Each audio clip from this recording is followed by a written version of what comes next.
part 2, because my videos can only be 15 minutes long. And even then we went a couple of seconds over, so I'm going to have to edit something out. I love that. And also that makes me think about the point of, do you believe in a monogamous relationship? Those are the things that you have to, you're excused. Excuse me. These are conversations that you have to have with your partner, usually early on. I mean, maybe the relationship evolves to a place where you start talking about whether or not you open up a relationship. But that's something you've really got to be on the same page with your partner on, because then how do you conduct yourself out in the world? How do you tell everyone, like, oh, I'm in a beautiful, committed relationship and I'm unavailable to any sort of open energy? And for us, like, we knew straight away, we believe in monogamy. We believe in a long-term partnership and relationship. And we have things in place and sort of boundaries and, I guess, rules in a sense. Would you use the word rules? Yeah, agreements. Yeah, agreements. Like we have,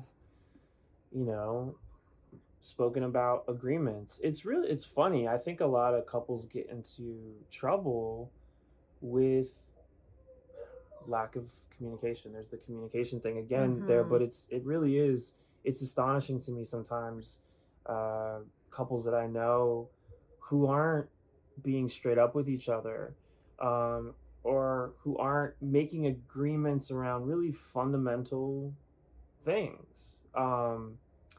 And it's important. You never want to make assumptions ever, right, in life, especially not in a relationship.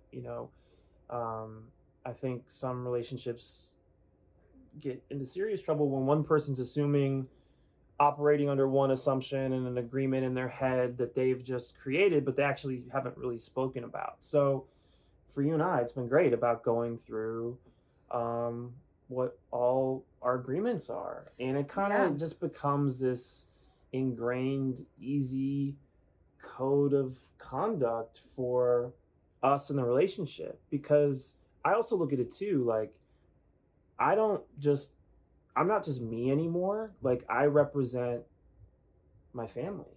I represent you and I represent our children.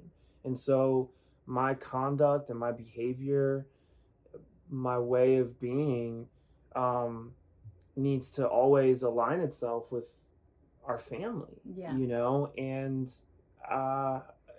it's beautiful to take such pride in that, and to know that you have a partner who takes pride in that as well. And we're constantly representing each other, and we're each other's biggest cheerleaders. And I think that you can do that, and take it to another level when you do have these agreements and this way of being that you both are being. And it's really helpful for us too. I mean, working in this industry, and it's a complicated industry. You're meant to go spend really intense, intimate time with other folks. Sometimes you got to pretend to be in love with somebody else, so we've gotten into like really interesting conversations surrounding our line of work.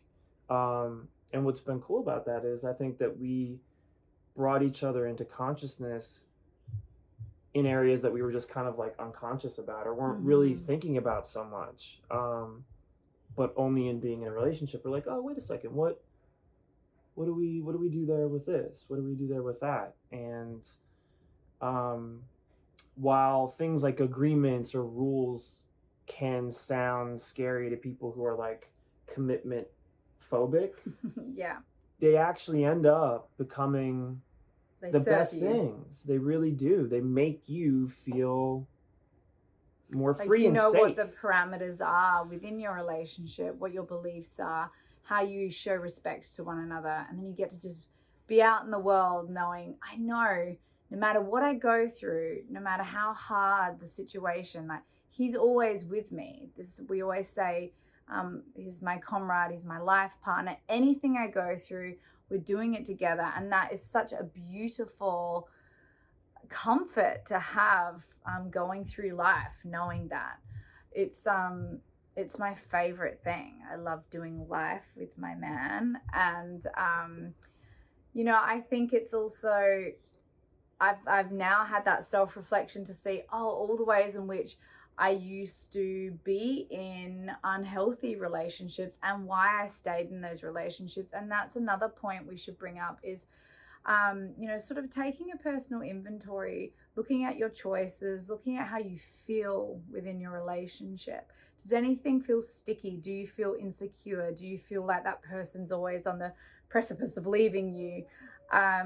What's coming up for you? And maybe that means that you two aren't meant to be in relationship together. Maybe that means that you want to crack open and level up by communicating. But you should never feel afraid to be your truest, most authentic self in your relationship. And even just opening up that conversation and saying, like, let's go deeper. Let's take this to the next level. All those things are beautiful, and they will bring joy and clarity. And I think it's an important part of being in partnership. Yeah, it's so fun knowing that I can tell you anything and everything. All the things, even stuff I'm like, what? I know. I love it. It's as you say, true intimacy. It is.